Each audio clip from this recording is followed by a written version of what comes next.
પંખીડા તું ઉડીને જાજે ગામે ગામ રે, દેશના બાળકોને કે જે ભણવા આવે રે.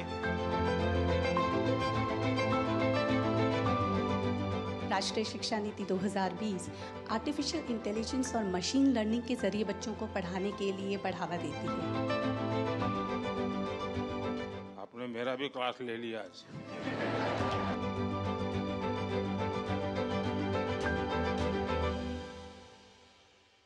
ओम विश्वानि देव सवितर दुरितानि परासुवा यद्भद्रं तन्नयासुव. माननीय प्रधानमंत्री महोदय, नमो नमः. अहम आशा रानी, +2 उच्च विद्यालय चंदन क्यारी, बोकारो, झारखंडतः अद्य भवता सान्निध्य प्राप्त अति गौरवम अनुभवामि. महोदय, एक संस्कृत शिक्षिका होने के नाते मेरा यह सपना था कि मैं बच्चों को भारत की उस संस्कृति से अवगत कराऊं जो हमारे उन समस्त संस्कारों का बोध कराती है जिनके माध्यम से हम अपने मूल्यों, जीवन आदर्शों का निर्धारण करते हैं. इसी उद्देश्य को ध्यान में रखकर मैंने बच्चों की रुचि संस्कृत में उत्पन्न कर इसे नैतिक शिक्षा का आधार बनाया और विभिन्न श्लोकों के माध्यम से बच्चों को जीवन मूल्यों को सिखाने का प्रयास किया. आपने कभी सोचा कि जब आप संस्कृत भाषा के प्रति उनको आकर्षित करते हैं, उसके द्वारा उसको एक ज्ञान के भंडार की तरफ ले जाता है जो हमारे देश में पड़ा हुआ है, क्या कभी इन बच्चों को वैदिक मैथमेटिक्स क्या है, जो एक संस्कृत के टीचर के नाते, या कभी आपके टीचर्स के कमरे में, टीचर्स के बीच में वैदिक मैथमेटिक्स क्या है, कभी चर्चा हुई होगी? नहीं महोदय, नहीं हुई. इसके बारे में मैं आप कभी कोशिश कीजिए, ताकि क्या होगा, अगर आप सबको भी काम आ सकता है. ऑनलाइन वैदिक मैथमेटिक्स के क्लासेस भी चलते हैं. यूके में तो ऑलरेडी कुछ जगह पे सिलेबस में है वैदिक मैथमेटिक्स. जिन बच्चों को मैथ्स में रुचि नहीं होती है, वो अगर ये थोड़ा सा भी देखेंगे, उनको लगा ये तो मैजिक है, एकदम से उसको मन कर जाता है सीखने का. तो वो संस्कृत से हमारे देश के जितने भी विषय हैं उनसे, उनमें से कुछ तो भी परिचित करवाना, वैसा कभी आप कोशिश करें तो. मैं ये बहुत अच्छी आपने बताया महोदय, मैं जाकर बताऊंगी. चलिए, बहुत शुभकामनाएं आपको. धन्यवाद महोदय. माननीय प्रधानमंत्री जी, सादर प्रणाम. मैं कोल्हापुर से हूँ, महाराष्ट्र से. कोल्हापुर वही जिला राजर्षि शाहू की जगह. गला आपका यहाँ आकर के खराब हुआ कि वैसे ही है? नहीं सर, आवाज़ ही ऐसी है. अच्छा, आवाज़ ही ऐसी जी है. तो कोल्हापुर से हूँ, महाराष्ट्र से. समोलोया स्कूल में कला शिक्षक हूँ. कोल्हापुर वही है राजर्षि शाहू की जन्मभूमि. यानी कला में क्या? कला में मैं चित्र, नृत्य, नाट्य, संगीत, गीत, वादन, शिल्प सभी वो तो दिखता है. हाँ. तो मैं प्रायतः ऐसा होता है कि बॉलीवुड या हिंदी फिल्मों के वर्जन सभी तरफ चलते आते हैं. तो मेरे स्कूल में मैं जब से वहाँ पे हूँ 23 साल से, मैंने जो अपनी भारतीय संस्कृति है और लोक नृत्य और जो हमारी शास्त्रीय नृत्य है उसके आधार पर ही रचना की है. मैंने शिवतांडव स्तोत्र किया है और वो भी बड़ी तादाद में मैं करता हूँ, 300, 200 लड़कों को लेके, जिसके विश्व विक्रम भी हुए हैं. छत्रपति शिवाजी महाराज की जीवनी पर भी मैंने किया है, वो भी विश्व विक्रम में दर्ज हुआ था. और मैं शिवतांडव किया है, मैंने देवी का हनुमान चालीसा किया है, देवी के रूप का दर्शन किया है. तो इस तरीके से मैं अपने नृत्य की वजह से. आप तो करते होंगे? मैं खुद भी करता हूँ और मेरे बच्चे भी करते होंगे आप. हाँ. लेकिन जिन स्टूडेंट्स के लिए आपकी जिंदगी है, हाँ, उनके लिए क्या करते हैं? वही सब करते हैं सर. वो क्या करते हैं? 300-400 बच्चे एक नृत्याविष्कार में काम करते हैं. और सिर्फ मेरे स्कूल के ही बच्चे नहीं, मेरे आजू बाजू में थोड़ा स्लम एरिया है, कुछ सेक्स वर्कर के बच्चे हैं, कुछ व्हीलचेयर वाले बच्चे हैं, उनको भी मैं एज ए गेस्ट आर्टिस्ट के तौर पे लेता हूँ. लेकिन उन बच्चों को तो आज सिनेमा वाले गीत पसंद आते होंगे. जी सर, लेकिन मैं उनको बताता हूँ कि लोक नृत्य में क्या जान है. और मेरा सौभाग्य है कि बच्चे मेरी इस बात सुनते हैं. जी, 10 साल से मैं सर कर रहा हूँ. टीचर की नहीं सुनेगा तो बच्चा जाएगा कहाँ? जी सर. कितने साल से आप कर रहे हैं? मैं टोटली मेरे 30 साल हो गए सर। बच्चों को जब पढ़ाते हैं और नृत्य के माध्यम से कला तो सिखाते ही होंगे, लेकिन उसमें कोई मैसेजिंग देते हो आप, वो क्या देते हैं? जी सामाजिक मैसेज पर भी मैं बनाता हूँ। जैसे कि मैं ड्रंक एंड ड्राइव जो होता है उसके लिए मैं नृत्य नाट्य बिठाया था, कि जिसको मैंने प्रदर्शन पूरे शहर में करवाया था एज अ पथनाट्य के स्वरूप में। जैसे ही मैंने दूसरी बार बताया कि स्पर्श नाम की एक शॉर्ट फिल्म बनवाई थी जिसकी पूरी टेक्निकल टीम मेरी स्टूडेंट्स थे। तो ये 2 दिन से 3 दिन से आप लोग सब जगह पे आपका जाना होता होगा, थक गए होंगे आप लोग, कभी इसके घर कभी उसके घर कभी उसके घर, ऐसे ही चलता होगा। तो इनसे कोई विशेष परिचय कर लिया क्या आप लोगों ने? कोई लाभ लिया कि नहीं किसी ने? जी है सर, बहुत सारे लोग ऐसे मोस्टली जो इससे हायर से है, वो लोगों ने बोला था कि सर अगर हम आपको बुलाएंगे तो आप हमारे कॉलेज आएंगे। अच्छा, मतलब आपने तो आगे का तय कर लिया। मतलब आप कॉमर्शियली भी करते हैं कार्यक्रम? कमर्शियली भी करता हूँ, लेकिन फिर तो आपको बहुत बड़ा मार्केट नहीं सर, बहुत बड़ा मार्केट मिल गया है। नहीं सर, उसकी भी एक बात बताना चाहूँगा। कमर्शियली मैं जो भी काम करता हूँ, मैंने फिल्मों के लिए कोरियोग्राफ किया है, लेकिन मैंने 11 अनाथ बच्चे गोद लिए हुए, मैं उनके लिए कमर्शियली काम करता हूँ। उनके लिए क्या करते हैं आप? वो अनाथ आश्रम में थे और उनके में कला गुण थे, तो अनाथ आश्रम की एक पहलू होती है कि 10वीं के बाद उसको ITI में डाल दो। तो मैंने वो धारणा तोड़ने की कोशिश की, तो उन्होंने बोला कि नहीं, हम लोगों को इसको अलाउ नहीं करते हम लोग। तो मैंने उनको बाहर ले लिया, एक रूम में रख लिया। जैसे जैसे बच्चे बड़े होते गए वहाँ पे आ गए, उनकी शिक्षा की। उसमें से 2 कला शिक्षक करके काम कर रहे हैं, 2 लोग हैं वो नृत्य शिक्षक करके गवर्नमेंट स्कूल में लग गए, मतलब CBSE। तो जो ये बढ़िया आप काम करते हैं, ये आखिर में बताते हैं, ऐसे कैसे हो? ये बहुत बड़ा काम है कि आपके मन में उन बच्चों के प्रति संवेदना जगना, और किसी ने छोड़ दिया मैं नहीं छोड़ूंगा, और आपने उनको गोद लिया, ये बहुत बड़ा काम किया आपने। सर इस बात का मेरे जीवन से ताल्लुक है, मैं खुद अनाथालय से हूँ, तो इसलिए मुझे लगता है कि जो मुझे नहीं मिला था, तो मेरे पास तभी कुछ नहीं था, और मेरे संचित के पास से अगर मैं वंचित के लिए कुछ करूँ तो ये मेरा परम भाग्य है। चलिए, बहुत आपने सिर्फ कला को नहीं, आपने जीवन को संस्कारों से जिया है, बहुत बड़ी बात है ये। जी धन्यवाद सर। तो सचमुच में नाम आपका सागर सही है। जी सर, आपसे सौभाग्य हुआ, आपसे बात करने का, ये मेरे सौभाग्य की बात है। बहुत बहुत शुभकामनाएं भैया। Thank you sir. माननीय प्रधानमंत्री जी, नमस्कार। नमस्ते जी। मैं डॉक्टर अविनाशा शर्मा हरियाणा शिक्षा विभाग में बतौर अंग्रेज़ी प्रवक्ता के रूप में काम कर रही हूँ। माननीय हरियाणा के जो वंचित समाज के बच्चे हैं, जो ऐसी पृष्ठभूमि से आते हैं जहाँ अंग्रेज़ी भाषा उनके लिए सुनना और समझना थोड़ा मुश्किल होता है, उसके लिए मैंने एक प्रयोगशाला का निर्माण किया है। ये भाषा की प्रयोगशाला न सिर्फ भाषा अंग्रेज़ी भाषा के लिए तैयार की गई है, बल्कि क्षेत्रीय भाषाएं और मातृभाषा दोनों का ही इसमें समावेश किया गया है। महोदय, राष्ट्रीय शिक्षा नीति 2020 आर्टिफिशियल इंटेलिजेंस और मशीन लर्निंग के ज़रिए बच्चों को पढ़ाने के लिए बढ़ावा देती है। इन पहलुओं को देखते हुए मैंने इस भाषा प्रयोगशाला में आर्टिफिशियल इंटेलिजेंस का भी समावेश किया है। जैसे जनरेटिव टूल्स आर्टिफिशियल इंटेलिजेंस के हैं, स्पीकोमीटर और टॉकपाल, उनके ज़रिए भाषा के शुद्ध उच्चारण को बच्चे सीखते और समझते हैं। मुझे बहुत खुशी हो रही है आपसे साझा करते हुए महोदय कि मैंने अपने प्रदेश का प्रतिनिधित्व यूनेस्को, यूनिसेफ, इंडोनेशिया और उज़्बेकिस्तान जैसे क्षेत्रों में, देशों में किया, और उसका प्रभाव मेरे क्लासरूम तक पहुंचा। आज हरियाणा का एक सरकारी स्कूल ग्लोबल क्लासरूम बन गया है, और उसके ज़रिए बच्चे इंडोनेशिया में कोलंबिया यूनिवर्सिटी में बैठे हुए प्रोफेसर्स और स्टूडेंट्स के साथ बातचीत करते हैं और अपने अनुभव को साझा करते हैं। थोड़ा अनुभव बताएंगे किस प्रकार से करते हैं आप, बाकियों को भी पता चले। हाँ जी सर, माइक्रोसॉफ्ट स्काइपाथन एक टाइप का प्रोग्राम होता है जिसको मैंने अपने बच्चों से इंट्रोड्यूस कराया है।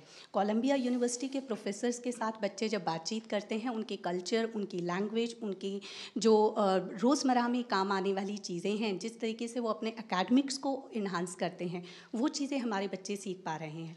बहुत खूबसूरत सा एक अनुभव मैं शेयर करना चाहूँगी सर आपसे। मैं जब उज़्बेकिस्तान गई तो वहाँ से जो अनुभव मैंने अपने बच्चों से शेयर किया तो उनको ये समझ में आया कि जिस तरीके से अंग्रेज़ी उनकी अकादमिक भाषा है, ठीक उसी तरीके से उज़्बेकिस्तान के लोग अपनी मातृभाषा उज़्बेक में बात करते हैं, रशियन उनकी ऑफिशियल लैंग्वेज है, राष्ट्रभाषा है, और अंग्रेज़ी उनकी अकादमिक भाषा है। तो वो अपने आप को इस विश्व से जुड़ा हुआ महसूस करते हैं। अंग्रेज़ी उनके लिए सिर्फ एक पाठ्यक्रम का हिस्सा नहीं रह गई है, उनको ये रुचि बढ़ने लग गई है इस भाषा में, क्योंकि अब ये नहीं है कि विदेशों में ही अंग्रेज़ी बोली जाती है और ये उनके लिए बहुत सहज है। ये उनके लिए उतनी ही चैलेंजिंग है, चुनौतीपूर्ण है, जितनी हमारे भारतीय बच्चों के लिए हो सकती है। नहीं, आप बच्चों को दुनिया दिखा रही हैं, अच्छी बात है, हाँ जी, लेकिन देश भी दिखा रही हैं क्या? बिल्कुल सर। जब मैं तो हमारे देश की कुछ चीज़ें जिससे उनको अंग्रेजी सीखने का, जानने का, समझने का मन कर जाए, ऐसा कुछ? सर, मैंने इस भाषा प्रयोगशाला में भाषा कौशल विकास पर काम किया है। तो अंग्रेज़ी भाषा तो एक पाठ्यक्रम की भाषा रही है, बट भाषा सीखी कैसी जाती है, क्योंकि अब मेरे पास जो बच्चे आ रहे हैं वो हरियाणवी परिवेश के हैं। अगर मैं रोहतक में बैठे हुए बच्चे से बात करूं, वो नूंह में बैठे हुए बच्चे से बिल्कुल डिफरेंट भाषा में बात करता है। तो अच्छा, हम जैसे घर में हमारे पास टेलीफोन पुराने ज़माने में वो जो रहता था, हाँ जी, डिब्बा, वो फ़ोन है, और हमारे घर में कोई ऐसे गरीब परिवार की कोई महिला घर काम के लिए अपने यहाँ आती जाती है, हाँ जी। इतने में घंटी बजी और वो टेलीफोन उठाती है, उठाते बोलती हेलो। वो कैसे सीखी वो? यही भाषा का कौशल विकास सर बताया, भाषा सुनने पर और उसका प्रयोग करने पर आती है। और इसलिए सचमुच में लैंग्वेज बोलचाल से बहुत जल्दी सीखी जा सकती है। बिल्कुल सर। मुझे याद है, मैं जब गुजरात में था तो नडियाद में मेरे यहाँ एक महाराष्ट्र का परिवार नौकरी के लिए, वो प्रोफेसर थे, नौकरी के लिए आए। उनके साथ उनकी वृद्ध माताजी थी। अब ये महाशय पूरा दिन भर स्कूल कॉलेज में रहते थे, लेकिन लैंग्वेज में जीरो रहे वो 6 महीने के बाद भी। और उनकी माताजी कुछ पढ़ी लिखी नहीं थी, लेकिन वो धन गुजराती बोलना शुरू कर दिया। तो मैं एक बार उनके यहाँ भोजन के लिए गया, मैंने पूछा ये नहीं, बोले हमारे घर में जो काम वाली है ना, उसको और कुछ आता नहीं। तो बोले मुझे सीख गया। बिल्कुल सर। बोलचाल से सीखा जाता है। बिल्कुल सर। अब मुझे बराबर याद है, मैं जब छोटा था तो मेरे स्कूल में जो टीचर थे थोड़े स्ट्रिक्ट भी थे, और हमें स्ट्रिक्टनेस थोड़ी तकलीफ करती थी। लेकिन उन्होंने, राजा जी ने जो रामायण महाभारत लिखी है, तो उसमें से रामायण की जो बहुत परिचित वार्ता तो सबको परिचित होती है, तो बड़ा आग्रह करते थे कि राजा जी ने जो रामायण लिखी है उसको थोड़ा धीरे धीरे पढ़ना शुरू करो। कथा पता था, भाषा पता नहीं थी, लेकिन बहुत जल्दी कोरिलेट करते थे। 1-2 शब्द समझ गए तो भी लगता था हाँ, ये कहीं सीता माता की कोई चर्चा कर रहे हैं। बिल्कुल सर। चलिए, बहुत बढ़िया। Thank you sir, thank you. Har Har Mahadev. Sir, Har Har Mahadev. Kashi वालों को हर हर महादेव से दिन शुरू होता है। हाँ। सर, मैं आज आपसे मिलके बहुत खुश हूँ सर। सर, मैं कृषि विज्ञान संस्थान में पौधे की रोगों के ऊपर मेरा विशेष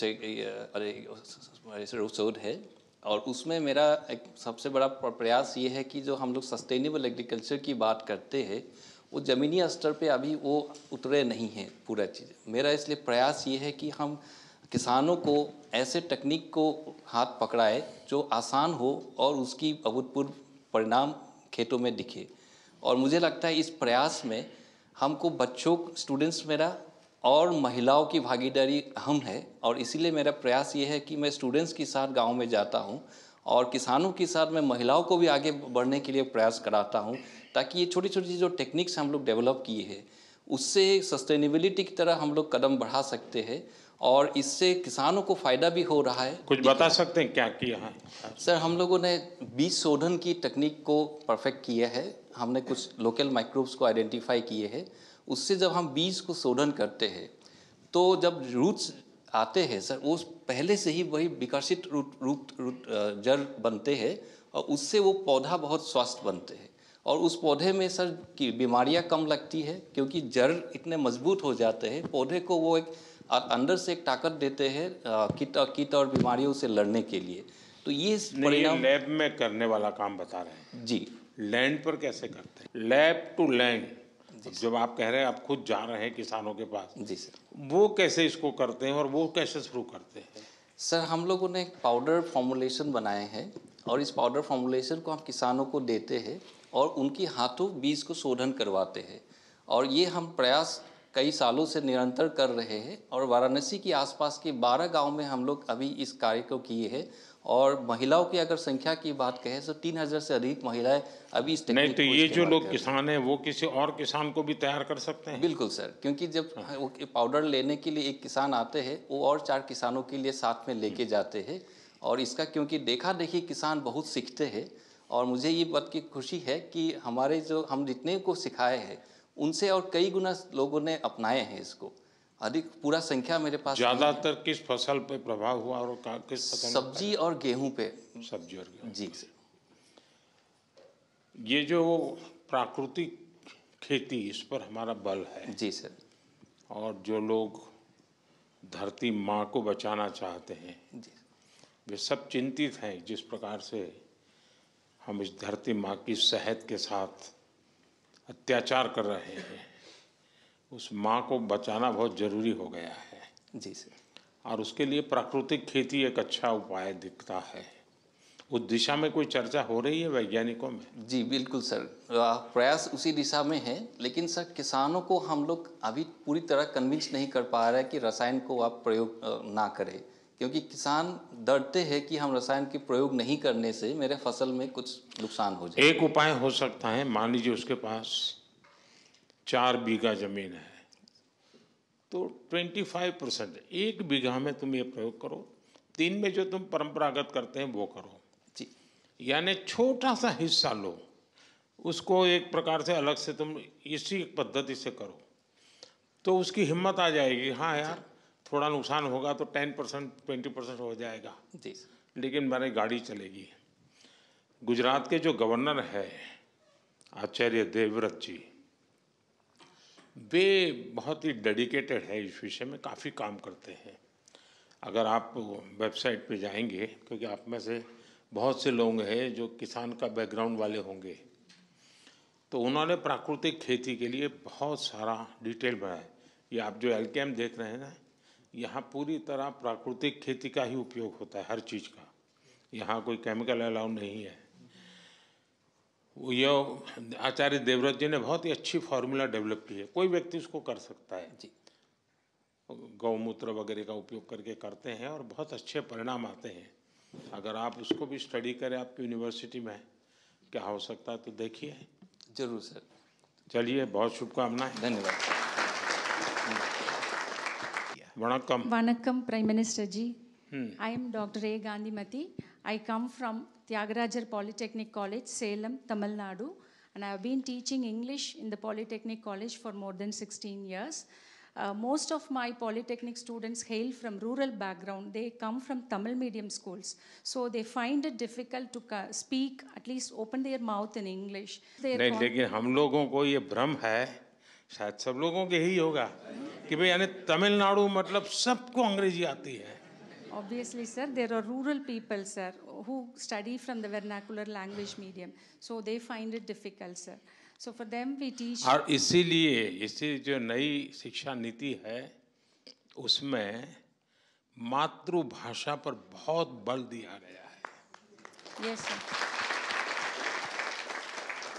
So we are teaching English language, sir, and as per NEP 2020, as it lays on 3 languages, now we have, and in mother tongue learning, we have now introduced as an autonomous institution, we have now introduced our mother tongue language also in learning technical education, sir. क्या आप में से कोई है जिसने बहुत हिम्मत के साथ ऐसा प्रयोग किया हो कि मान लीजिए एक स्कूल में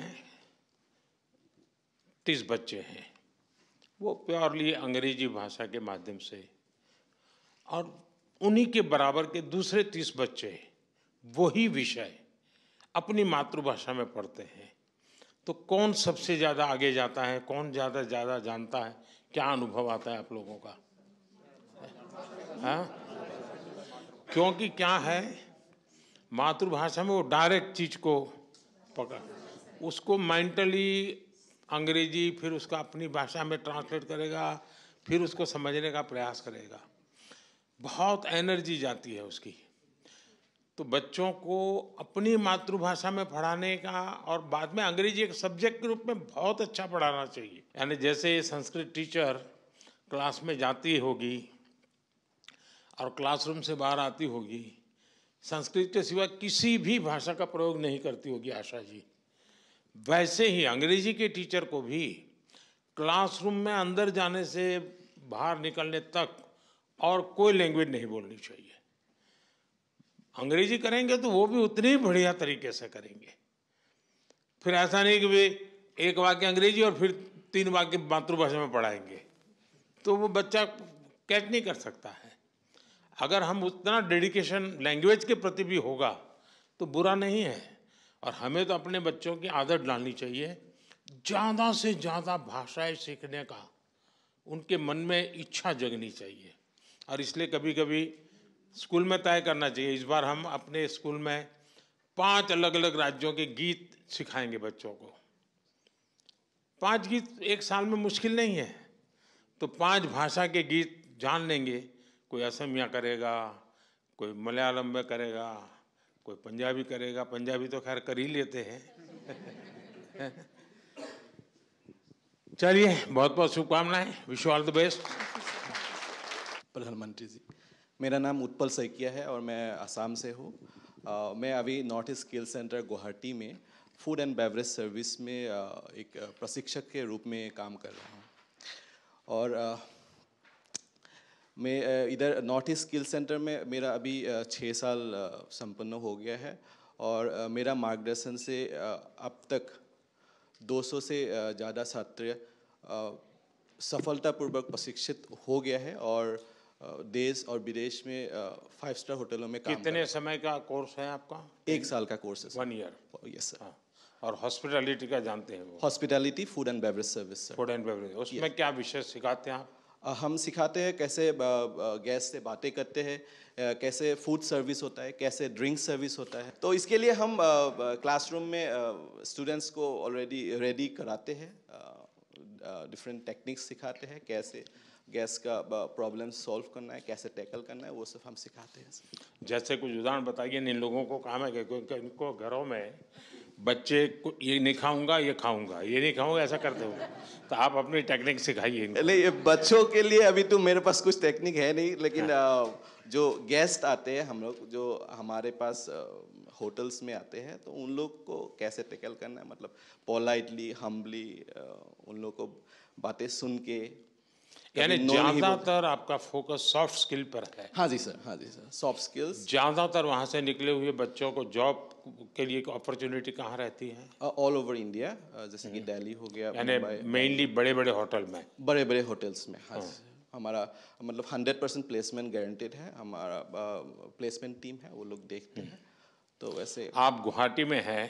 हाँ जी सर। अगर मैं हेमंता जी से कहूँ हाँ जी सर कि हेमंता जी के जितने मिनिस्टर्स हैं, हाँ जी सर, उनके स्टाफ को आप ट्रेन करें और उनके अंदर एक कैपेसिटी बिल्डिंग करें, ताकि उनके यहाँ गेस्ट आते हैं, हाँ जी सर, और उसको मालूम नहीं होता है कि ये गेस्ट को बाएं हाथ से पानी दूं या दाहिने हाथ से, तो हो सकता है। डेफिनेटली हो सकता है सर। देखिए, ये बात आपको आश्चर्य होगा, मैं जब गुजरात में था मुख्यमंत्री, तो मेरे यहाँ एक होटल मैनेजमेंट स्कूल था। तो मैंने बड़ा आग्रह किया था कि मेरे जितने मिनिस्टर्स हैं उनका जो पर्सनल स्टाफ है उनको सैटरडे संडे जा कर के वो सिखाएंगे। तो उन्होंने वॉलंटियरली सिखाना तय किया। और मेरे यहाँ जितने भी बच्चे काम करते हैं, या माली काम करता था या कुक काम करता था, मैं जितने भी मिनिस्टर्स के यहाँ, सबकी वहाँ पर 30-40 घंटे का करीब सिलेबस होता था। उसके बाद उनके परफॉर्मेंस में से इतना बदलाव आया और घर में जाते ही पता चलता था कि वाह कुछ नया नया लग रहा है। और तो जो परिवार वाले हैं उनको शायद उतना ध्यान में नहीं होता, मेरे लिए तो बड़ा आश्चर्य होता था कि यार तुमने कैसे कर दिया सब, तो वहाँ सीख के आता था। तो मैं समझता हूँ कभी ये भी करना चाहिए ताकि एक बहुत बड़ा ब्रांड बन जाएगा कि भाई हाँ, एक छोटा सा होता है, इवन घर में काम करने वालों को भी आते ही कोई नमस्ते कहते, जैसे टेलीफोन उठाने वाले लोग सरकारी दफ्तर में, कुछ लोगों की ट्रेनिंग होते हैं, वो जय हिंद बोल करके उठाएंगे फ़ोन या नमस्ते करके उठाएंगे, कुछ हाँ बोलो क्या कहना है, तो वहीं से बात बिगड़ जाती है। तो आप उसको बराबर ठीक से सिखाते हैं? सिखाते हैं सर, सिखाते हैं। चलिए बहुत बधाई है आपको। धन्यवाद सर, धन्यवाद। तो बोरी सागर वो थे, वो आपको कुछ थे क्या? दादा थे, अच्छा। वो हमारे बहुत हास्य लेखक हुआ करते थे। हाँ जी सर। तो आप क्या करते हैं? सर मैं अमरेली से प्राइमरी स्कूल में टीचर हूँ और वहाँ पर श्रेष्ठ पाठशाला निर्माण से श्रेष्ठ राष्ट्र निर्माण के जीवन मंत्र के साथ पीछे 21 साल से काम कर रहा हूँ सर।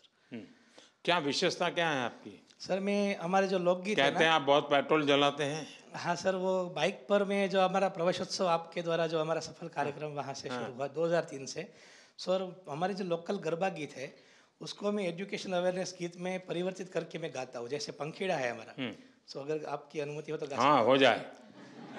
पंखीड़ा तू उड़ीने जाजे गामे गाम रे, पंखीड़ा तू उड़ीने जाजे गामे गाम रे, देशना बाळकोने के जे भणवा आवे रे, मारा गामना बाळकोने के जे शाळामां आवे रे, हे पंखीड़ा ओहो पंखीड़ा पंखीड़ा हो। ये गुजराती बहुत प्रसिद्ध लोकगीत हमारा गरबा गीत। है, उन्होंने इसको शब्द बदल दिए हैं awareness में। और वो कह रहे हैं कि बच्चों को ये गीत से बताते हैं कि अरे भाई तुम स्कूल चलो, पढ़ने के लिए चलो, यानी अपने अपने तरीके से वो कर रहे हैं। और सर 20 भाषा के गीत भी मैं गा सकता हूँ। 20 भाषा के साथ। अरे वाह। अगर मैं केरला के बारे में बच्चों को सिखाता हूँ तो मैं कोट्टनाडन पुंजे इल्ले तित्तई तग तई तई तुम कोच्चु पेन्ने को इल्लाले तित्तिता तित्तई तई कोट्टु वेणम कुरल वेणम कुरवा वेणम। अगर तमिल में सिखाता हूँ तो तमिल के दोस्त है वाह यानी आओ, पधारो, वेलकम। सो वाह वाह वाह वाह वाह वाह उड़ी पड़े त कन्नी नाई वाह वाह वाह उर्द कौंड नेंजी नाई वाह वाह वाह। अगर मैं मराठी में आनंद कंद ऐसा आहिंद देश माझा, आनंद कंद ऐसा। अगर कन्नड़ा में ಭಾರತಾ ನಮ್ಮದು ಅಂದು ಇಂದು ಎಂದಿಗೂ ಇದುವಯೇ ಸ್ವರ್ಗವು ಹರಿಯ ಜರಿಯ ನಮ್ಮಿದು ಭಾರತ ನಮ್ಮದು। भारत माता को नमन करता हूँ। अगर मैं राजस्थानी में सिखाता हूँ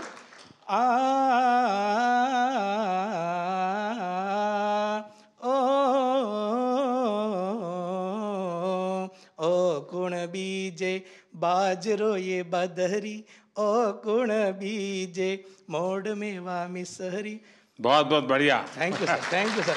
सर एक भारत श्रेष्ठ भारत, यही मेरा जीवन मंत्र है सर। चलिए बहुत अच्छा। और सर 2047 में विकसित भारत बनाने के लिए भी और ऊर्जा से काम करूंगा सर। Thank you sir. उनकी सरनेम जब मैंने देखी तो उनके दादा से मैं परिचित था, तो मुझे याद आया आज। और उनके दादा बहुत ही अच्छे हास्य लेखक हुआ करते थे मेरे राज्य में, बड़ी पहचान थी उनकी। लेकिन मुझे मालूम नहीं था कि आपने उस विरासत को संभाला होगा। मुझे बहुत अच्छा लगा। साथियों, मेरी तरफ से कुछ खास आप लोगों को संदेश तो नहीं है, पर मैं जरूर कहूँगा कि ये सिलेक्शन होना ये एक बहुत बड़ी पूंजी होती है, लंबी प्रोसेस से निकलता है। पहले क्या होता था मैं इसकी चर्चा नहीं करता हूँ, लेकिन आज कोशिश है कि देश में ऐसे होनहार लोग हैं जो कुछ को नया कर रहे हैं। इसका मतलब ये नहीं कि हमसे कोई ज़्यादा अच्छे टीचर नहीं होंगे, किसी और विषय में अच्छा नहीं करते होंगे, ऐसा नहीं हो सकता है। ये तो देश है, बहुरत्ना वसुंधरा हैं, कोटि कोटि टीचर्स ऐसे होंगे जो बहुत उत्तम काम करते होंगे, लेकिन हम लोगों की तरफ ध्यान गया होगा, हमारी कोई विशेषता होगी जो देश की में खास करके नई शिक्षा नीति के लिए आप लोगों के जो प्रयास हैं वो काम आ सकते हैं। देखिए, हमारी शिक्षा व्यवस्था में जैसे भारत में एक विषय हमारी आर्थिक व्यवस्था को बहुत बड़ी ताकत दे सकता है, और भारत ने ये मौका गंवा दिया है। हमने फिर से एक बार उसको प्राप्त करना है, और वो हमारे स्कूलों से शुरू हो सकता है, और वो है टूरिज्म। अब आप कहेंगे हम बच्चों को पढ़ाएं या टूरिज्म करें, मैं नहीं कह रहा हूँ आप टूरिज्म करें, लेकिन अगर स्कूल के अंदर टूर तो जाती होगी, लेकिन ज़्यादातर टूर कहाँ जाती हैं? जहाँ टीचर ने जो देखा नहीं है वहाँ टूर जाती है। स्टूडेंट को क्या देखना चाहिए वहाँ टूर नहीं जाती है। अगर स्टूडेंट का टीचर का उदयपुर रह गया तो फिर कार्यक्रम बनाएंगे कि स्कूल इस बार उदयपुर जाएगी, और फिर सबसे जो भी पैसे लेने होते हैं, जो टिकट का खर्चा होता है, सब कलेक्ट करते हैं, फिर जाते हैं। लेकिन मेल तो जैसे माँ कहती है ना, बच्चे को आइसक्रीम खाना है। तो हम लोग कभी सोच करके जैसे टाइम टेबल बनाते हैं, साल भर का आप लोग पूरा काम तय कर लेते हैं किसको करना कैसे, क्या उसमें हम अभी से कि भाई 24-25 में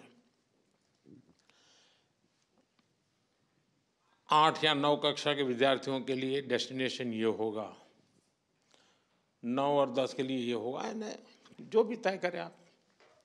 हो सकता है स्कूल 3 डेस्टिनेशन तय करें, हो सकता है 5 डेस्टिनेशन तय करें, और उनको साल भर काम देना चाहिए कि अब आपको प्रोजेक्ट दिया जाता है कि अगले साल हम केरला जाने वाले हैं, चलो भाई 10 स्टूडेंट का एक ग्रुप बनेगा जो केरल के सोशल रीति रिवाज उन पर प्रोजेक्ट करेगा, 10 स्टूडेंट वहाँ के धार्मिक परंपराएं क्या होती हैं, मंदिर कैसे होते हैं, कितने पुराने हैं, 10 स्टूडेंट हिस्ट्री पर करेंगे।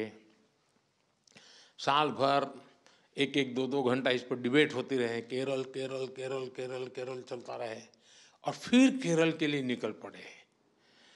आपके बच्चे जब जाएंगे केरला तो वो एक प्रकार से पूरे केरल को आत्मसात करके वापस आएंगे। उनको रहेगा अरे वो मैंने पढ़ा था ना, अच्छा ये वो है, वो कोरिलेट करेगा। अब आप सोचिए कि मान लीजिए गोवा ने तय किया कि इस बार हम नॉर्थ ईस्ट जाएंगे, और मान लीजिए सब स्कूल मिला करके 1000-2000 बच्चे नॉर्थ ईस्ट जाते हैं, तो उनको तो नॉर्थ ईस्ट देखने को मिलेगा, लेकिन नॉर्थ ईस्ट के टूरिज्म को फ़ायदा होगा कि नहीं होगा? ये लोग नॉर्थ ईस्ट जितने बढ़ते हैं तो नॉर्थ ईस्ट वालों को लगेगा भाई अब इतने लोग आ रहे हैं तो कुछ चाय पान के लिए दुकानें खोलनी पड़ेगी, किसी को लगेगा ये चीज़ बिकती है चलो ये ज़्यादा, तो वहाँ व्यापार रोजगार बढ़ेगा। भारत इतना बड़ा देश है, हम शिक्षा के साथ, और इस बार आप अपने स्टूडेंट्स को बताइए, अभी ऑनलाइन एक कंपटीशन चल रहा है और आपके स्कूल के सब बच्चों ने उसमें हिस्सा लेना चाहिए, लेकिन ऐसे ही टिक मार्क नहीं करना चाहिए, थोड़ा स्टडी करके करना चाहिए। अभी कंपटीशन चल रहा है, देखो अपना देश, ऑनलाइन रैंकिंग चल रहा है, लोग वोट कर रहे हैं, और उसमें हमारी कोशिश है कि उस राज्य के लोग वोट करके तय करें कि हमारे राज्य में ये नंबर 1 पर चीज़ है जो देखने जैसी है, जाने जैसी है। एक बार वोटिंग से जो सिलेक्ट होंगे तो सरकार कुछ बजट लगाएगी, वहाँ इंफ्रास्ट्रक्चर तैयार करेगी और उनको फिर डेवलप करेगी। लेकिन ये टूरिज्म कैसे डेवलप होता है? मुद्दा ये होता है कि पहला मुर्गी की पहले अंडा। कुछ लोगों को कहना है भाई टूरिस्ट नहीं है इसलिए डेवलप नहीं होता है, कुछ लोग कहते हैं कि टूरिस्ट आएंगे तो डेवलप होगा। और इसलिए हम स्टूडेंट से शुरू कर सकते हैं ऐसे डेस्टिनेशन, योजनाबद्ध तरीके से वहाँ जाए, रात्रि को वहाँ मुकाम करें, तो उस स्थान के लोगों को लगेगा कि भाई अब रोजगार की संभावनाएं बनेगी, तो होम स्टे बनने लग जाएंगे, ऑटो रिक्शा वाले आ जाएंगे। यानी अगर हम सिर्फ स्कूल में बैठे बैठे तय करें तो इस देश में 100 टॉप डेस्टिनेशन टूरिज्म के हम 2 साल के अंदर तैयार कर सकते हैं। एक टीचर कितना बड़ा रिवॉल्यूशन ला सकता है, इसका ये उदाहरण है। यानी आप अपनी रोजमर्रा की जिंदगी में स्कूल के रेगुलर काम में करते ही हैं, आपके यहाँ से टूर जाते ही जाते हैं, लेकिन अध्ययन नहीं होता है। जहां जाना है उसका साल भर अध्ययन होगा तो वो शिक्षा का काम हो गया। जाकर के उस जगह पे जाते हैं तो वहां पर इकोनॉमी को लाभ हो सकता है। उसी प्रकार से मेरा आपसे आग्रह है कि आपके नज़दीक में जहां भी यूनिवर्सिटी हो, कभी न कभी आपके 8वीं 9वीं कक्षा के बच्चों का उस यूनिवर्सिटी में टूर कराना चाहिए।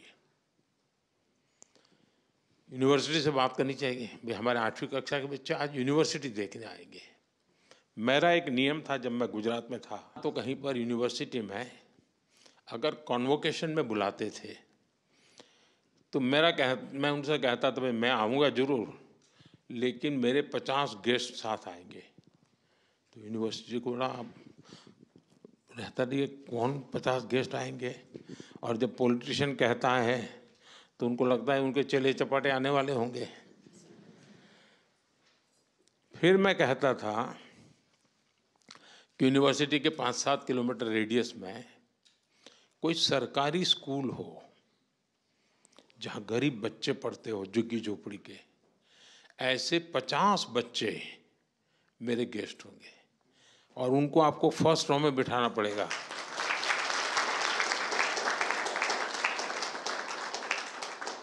अब ये बच्चे जब ये कॉन्वोकेशन देखते हैं, है तो बिल्कुल गरीब परिवार के बच्चे, उनके मन में उसी दिन सपना हम बो देते हैं, कभी मैं भी ऐसा टोपा पहन करके, ऐसा कुर्ता पहन करके मैं भी अवार्ड लेने जाऊंगा। ये भाव उसके मन में रजिस्टर हो जाता है।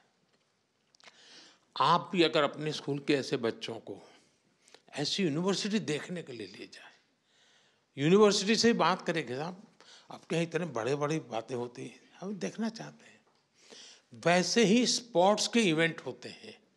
कभी कभी हम क्या करते हैं, जैसे ब्लॉक लेवल का स्पोर्ट्स कंपटीशन है तो कौन करेगा, वो पीटी टीचर जाने, वो खेलने वाला बच्चा जाने जाएगा। सचमुच में पूरी स्कूल को स्पोर्ट देखने के लिए जाना चाहिए। भले कबड्डी चल रही है, किनारे बैठेंगे ताली बजाएंगे, कभी कभी देखते देखते ही उसमें से खिलाड़ी बनने का मन किसी को जग जाता है। खिलाड़ी को भी लगता है यार मैं कोई इकलौता अपने पागलपन के कारण खिलाड़ी नहीं बना हूँ, मैं खेल खेल रहा हूँ, मतलब मैं एक समाज का एक अच्छा प्रतिनिधित्व कर रहा हूँ। उसके अंदर एक भाव जगता है। एक टीचर के नाते मैं ऐसी चीज़ों को इनोवेट करता रहूं और कोई एक्स्ट्रा प्रयत्न के बिना जो है उसको +1 करना है बस। ये अगर हम कर सकते हैं तो आप देखिए स्कूल का भी नाम बन जाएगा, जो टीचर इसमें काम करते हैं उनके प्रति भी देखने का एक भाव बदल जाएगा। दूसरा, आप लोग कोई ज़्यादा संख्या है नहीं, लेकिन आप में से सबको पता नहीं होगा कि बाकियों को किस कारण से ये अवार्ड मिला है, पता नहीं होगा। आपको लगता होगा मुझे मिला, उसको भी मिला होगा, मैं ये करता हूँ मुझे मिल गया, वो भी कुछ करता होगा मिल गया। ऐसा नहीं, आपकी कोशिश होनी चाहिए इन सब के अंदर ऐसी कौन सी विशेषता है, इन लोगों में ऐसा कौन सा कर्तव्य है जिसके कारण देश का उन पर ध्यान गया है। मैं उसमें से 2 चीजें सीख करके जा सकता हूं क्या? आपके लिए ये 4 दिन 5 दिन एक प्रकार से स्टडी टूर है। आपका सम्मान गौरव हो रहा है वो तो एक है, लेकिन अपने से, जैसे मैं आप सबसे बात कर रहा हूं, मैं आप लोगों से सीख रहा था, आप लोग कैसे करते हैं जान रहा था। अब ये मेरे लिए अपने आप को एक बड़ा प्रसन्न करने वाली बात थी। और इसलिए मैं कहता हूं कि आपके जितने साथी हैं, दूसरा किसी जमाने में जब हम छोटे थे तब पत्र मित्र वैसा एक जमाना हुआ करता था, हैं? अब सोशल मीडिया हो गया है तो वो तो दुनिया चली गई, लेकिन क्या आप लोगों का सबका एक व्हाट्सएप ग्रुप बन सकता है? सबका, जो लोग कब से बना है? अच्छा, कल ही बना है। चलिए, अच्छा 8-10 दिन हो गए, मतलब गुड बिगिनिंग है। एक दूसरे से आपने एक्सपीरियंस शेयर करनी चाहिए। अब आपको यहाँ कोई तमिलनाडु के टीचर से परिचय हुआ है, आपकी टूर तमिलनाडु जाने वाली है आपकी स्कूल की, अभी से उनको कहिए जरा बताइए, देखिए आपकी कितनी बड़ी ताकत बन जाएगी। आपको कोई मिलेगा, रहे केरल, अरे मैं उसको जानता हूँ, जम्मू कश्मीर, अरे मैं उससे तो परिचित हूँ, आप चिंता मत कीजिए, मैं उनको फ़ोन कर देता हूँ। इन चीज़ों का बड़ा प्रभाव होता है। और मैं चाहूँगा कि आप लोगों का एक ऐसा समूह बनना चाहिए जिनको लगना चाहिए यार हम तो एक परिवार के हैं। एक भारत श्रेष्ठ भारत का इससे बड़ा कोई अनुभव नहीं हो सकता। ऐसी छोटी छोटी चीज़ों की अगर तरफ आप ध्यान देते हैं, मुझे पक्का विश्वास है देश की विकास यात्रा में शिक्षक का बहुत बड़ा योगदान होता है। आप भी सुन सुन करके थक गए होंगे, शिक्षक ऐसा होता है, शिक्षक वैसा होता है, फिर आपको भी लगता है ये बंद करे तो अच्छा है, यानी मैं मेरे लिए नहीं कह रहा हूँ, लेकिन शिक्षक की जब वाहवाही चलती है ना, इतनी चलती है, तो फिर आपको भी लगता है यार बहुत हो गया। मुझे भी लगता है कि वाहवाही की जरूरत नहीं है। हम उस विद्यार्थी की तरफ देखें, उस परिवार ने कितने विश्वास के साथ वो बच्चा हमें सुपुर्द किया है। उस परिवार ने हमें इसलिए बच्चा सुपुर्द नहीं किया है कि आप उसको कलम पकड़ना सिखा दें, कंप्यूटर चलाना सिखा दें, इसलिए नहीं दिया है आपको वो बच्चा कि ताकि आप उसको कुछ सिलेबस पढ़ा दें, इसलिए वो अपना एग्जाम में अच्छा रिजल्ट ले आए, सिर्फ इसलिए नहीं भेजा है। माँ बाप को लगता है कि जो हम दे रहे हैं उससे आगे हम ज़्यादा नहीं दे पाएंगे, उसका अगर कोई +1 कर सकता है तो उसका टीचर कर सकता है। और इसलिए बच्चे की जिंदगी में शिक्षा में +1 कौन करेगा? टीचर करेगा। संस्कार में +1 कौन करेगा? टीचर करेगा। उसके हैबिट्स में करेक्शन कौन करेगा? +1 टीचर करेगा। और इसलिए +1 थियरी वाली थी हमारी कोशिश होनी चाहिए, उसके घर से जो मिला है मैं उसमें कुछ ज़्यादा अतिरिक्त जोड़ दूंगा, मेरा उसकी ज़िंदगी में बदलाव लाने में कोई न कोई कंट्रीब्यूशन होगा। अगर ये प्रयास आपकी तरफ से रहे, मुझे विश्वास है कि आप बहुत ही सफलतापूर्वक, और आप अकेले नहीं, सभी शिक्षकों से बात कीजिए, अपने क्षेत्र के, अपने राज्य के शिक्षकों से बात कीजिए, आप लीडरशिप लीजिए और हमारे देश की नई पीढ़ी को तैयार, क्योंकि आज जिन बच्चों को तैयार कर रहे हैं ना, वे जब नौकरी करने योग्य बनेंगे या 25-27 साल की उम्र पर पहुंचेंगे, तब ये देश आज है वैसा नहीं होगा, ये विकसित भारत होगा।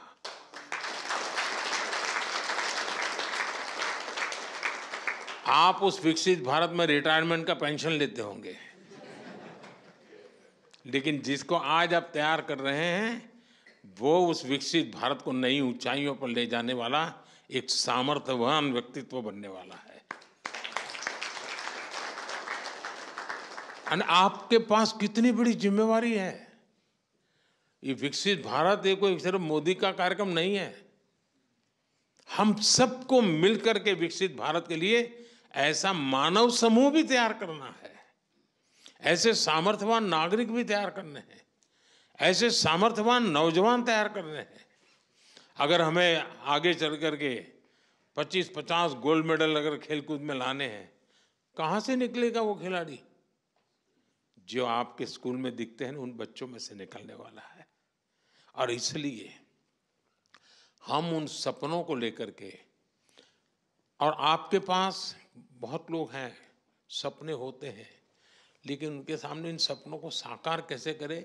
आप वो लोग हैं, आपके मन में जो सपना आए उस सपने को साकार करने के लिए वो लेबोरेटरी आपके सामने ही है, रॉ मटेरियल आपके सामने है, वो बच्चे आपके सामने हैं।